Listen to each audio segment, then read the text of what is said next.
पूज्य बागेश्वर धाम सरकार को unity through diversity the UAE harmony award 2024 देने का फैसला किया है। इसी पे ये जो हमारी दाढ़ी है ना, ये जो मेरे यहाँ आपको नज़र आ रही है, ये पहले दीन की इलामत थी, अब ये दहशतगर्दी की पहचान है।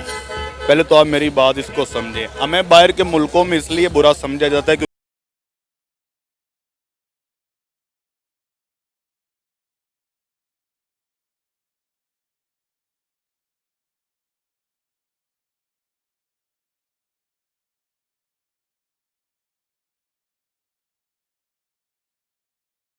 ग्रैंड वेलकम किया गया, उनको फूल पहना, उनको मालाएं पहनाई गई हैं, ठीक है। और वहाँ के जो शहजादे हैं वो खुद आए उनको रिसीव करने। ऐसे जस्ट पीएम के लिए होता है, और वो भी इंडिया के पीएम के लिए हमने देखा। ये देखो रिस्पेक्ट भाई, उधर भाई एक सनातन शेख आगे पीछे घूम रहे हैं, आगे पीछे घूम रहे हैं, रोल्स रॉयस के काफिलों में लेकर जा रहे हैं, और भाई साहब आगे पीछे वो मतलब फुल प्रोटोकॉल, गार्ड्स अलग, शेख अलग। अरबी हैं वो कहना तो उन्हें कुछ नहीं चाहिए, वो इंडियन पे ज़्यादा बिलीव रखते हैं, क्योंकि हम अपना ईमान बेचते हैं, कसम देते हैं, और हिंदू कसम नहीं उठाता।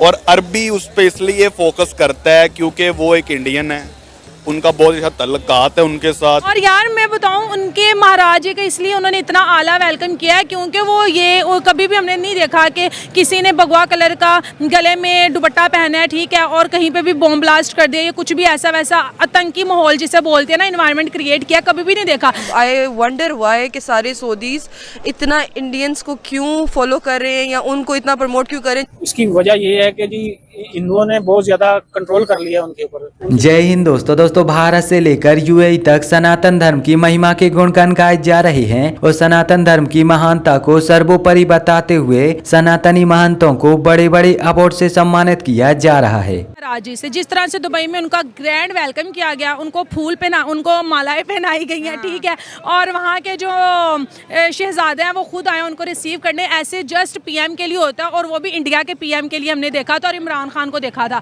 और यार मैं बताऊं, उनके महाराज जी का इसलिए उन्होंने इतना आला वेलकम किया है क्योंकि वो कभी भी हमने नहीं देखा कि किसी ने भगवा कलर का गले में दुपट्टा पहना है, ठीक है, और कहीं पे भी बॉम्ब ब्लास्ट कर दिया या कुछ भी ऐसा वैसा आतंकी माहौल जिसे बोलते हैं ना, इन्वायरमेंट क्रिएट किया, कभी भी। अब दरअसल मध्य प्रदेश के प्रख्यात बागेश्वर धाम के पुजारी श्री धीरेन्द्र कृष्ण शास्त्री जी इस समय दुबई में सनातन धर्म की महिमा बिखेर रहे हैं। धीरेन्द्र कृष्ण शास्त्री जी को दुबई में 3 दिवसीय हनुमान जी की कथा करने के लिए आमंत्रित किया गया है। हनुमान जी की कथा करने के लिए जब धीरेन्द्र शास्त्री जी दुबई पहुंचे तो दुबई में उनका बहुत ही ज्यादा भव्य और अनोखा स्वागत किया गया। इतना ही नहीं, धीरेन्द्र शास्त्री जी को एयरपोर्ट से कथा स्थल तक ले जाने के लिए खुद शेख फैमिली के डॉक्टर अबू अब्दुल्ला अपनी लग्जरी कार रोल्स रॉयस को लेकर आए थे। आपको बता दें कि धीरेन्द्र शास्त्री जी का दुबई में स्वागत करने के लिए भारतीय मूल के नागरिकों के साथ साथ दुबई के नागरिक और अन्य देशों के नागरिक भी मौजूद थे। धीरेन्द्र शास्त्री जी ने दुबई पहुंचने के बाद दुबई के हिंदू मंदिर में प्रभु के दर्शन भी किए, और इसी के साथ साथ UAE गवर्नमेंट की तरफ से धीरेन्द्र शास्त्री जी को सनातन धर्म का प्रचार करने के लिए और विश्व शांति को बढ़ावा देने के लिए द UAE हार्मनी अवार्ड 2024 से सम्मानित किया गया। और यह अवार्ड भारत और सनातनी लोगों के लिए एक बहुत ही बड़ी गर्व की बात है। काफिलों में लेकर जा रहे हैं,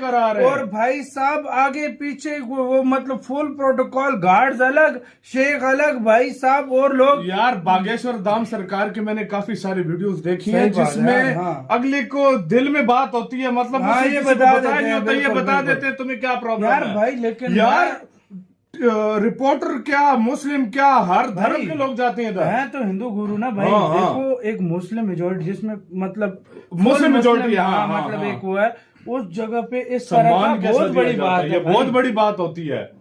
एक मुस्लिम देश जिसमें मैं कहता हूँ कि बहुत कम मुझे बहुत कम देखने को मिलता है, ऐसी जो है ना रिस्पेक्ट की जाती है। ये आपके सामने है गाइस, ये आपके सामने है सब कुछ, और ये आप लोगों ने देखा है, हमने भी देखा है, ये वाकई में कमाल था। इस्लाम की बुनियाद थी जो शुरू हुई थी वो वहीं से हुई थी और हमारा आखिरी इस्लाम की जो फतह थी वो भी वहीं पे झंडा गाड़ा गया था। अब आई वंडर वाई कि सारे सऊदीज़ इतना इंडियंस को क्यों फॉलो कर रहे हैं या उनको इतना प्रमोट क्यों कर रहे हैं, जबकि हमारे दीन को, जैसे आप टर्किश का अर्तुगुल देख लें या क्या कहते हैं आप हमारी जो पुरानी हिस्ट्री है उसको उठा के देख लें, we have many many legends in our history और इस तरह के आर्ट फॉर्म्स हमारे भी हैं। इबादत से कौन सा बड़ा आर्ट फॉर्म है, लेकिन उसको सेलिब्रेट करने के बजाय या उसको रिनोन कराने की बजाय अगर इंडिया का वो एक आर्ट फॉर्म जो योगा की सूरत में उन्होंने प्रमोट करना है, तो this means that we Muslims need to be stronger together and we need to fight for ourselves. Saudi तो वो ही चीज़ें फॉलो कर रहे हैं जो इंडियंस करते हैं या जो उनका कल्चर है।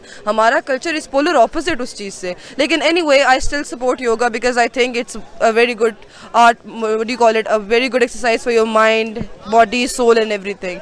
बट ये कि अगर हम इंडिया से रिलेट करें तो I don't think it's fair to celebrate a festival in UAE from Indian culture. That's not appropriate for me. Yeah, that's not appropriate for me. से वोटिंग की जाती है और पिछले 76 साल में जितने भी प्रधानमंत्री आए और गए हैं उसमें भारत के प्रधानमंत्री मोदी जी का जो कार्यकाल रहा है और जिस तरह से उन्होंने इस मातृभूमि के प्रति अपनी जिम्मेदारियों को निभाया है, अपने कर्तव्य को निभाया है, मुझे लगता है कि ये पूरा देश आंख मूंद करके मोदी जी को वोट कर रहा है। कैंडिडेट नहीं देख रहा है, कैंडिडेट सामने कौन है इससे मतलब ही नहीं है जनता को।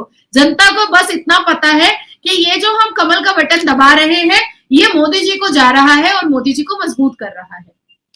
यहाँ पे एक चीज और मैंने नाज़िया कुछ टाइम पहले जब इलेक्शंस नहीं हुए थे उससे पहले की बात है, जब गवर्नमेंट चल रही थी तो मेरे ख्याल है आपकी असेंबली का इनॉग्रेशन हुआ था जिसमें मोदी जी ने जो है तमाम रिलीजन के लोगों को बुलाया था, जो वहां पे किरत भी हो रही थी और बाकी रिलीजन की जिस तरह इबादत होती है वो भी की जा रही थी उसके इनॉग्रेशन से पहले।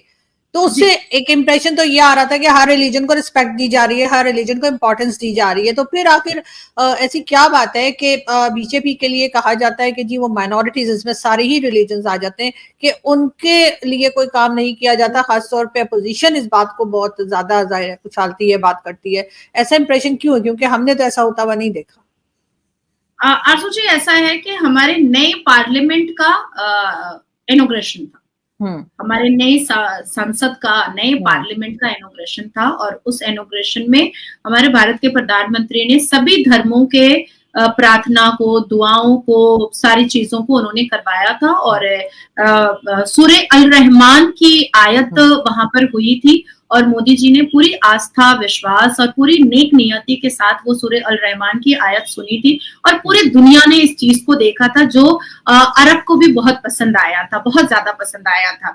अब देखिए, कुछ चिटिंगबाज और जाली मुसलमान आपके यहाँ भी हैं पाकिस्तान में और कुछ चिटिंगबाज और जाली मुसलमान हमारे भारत में भी हैं। और ये जो जितने भी चिटिंगबाज और जाली मुसलमान होते हैं ये बेसिकली अल कुरान या सुन्नत रसूल को नहीं मान रहे होते हैं।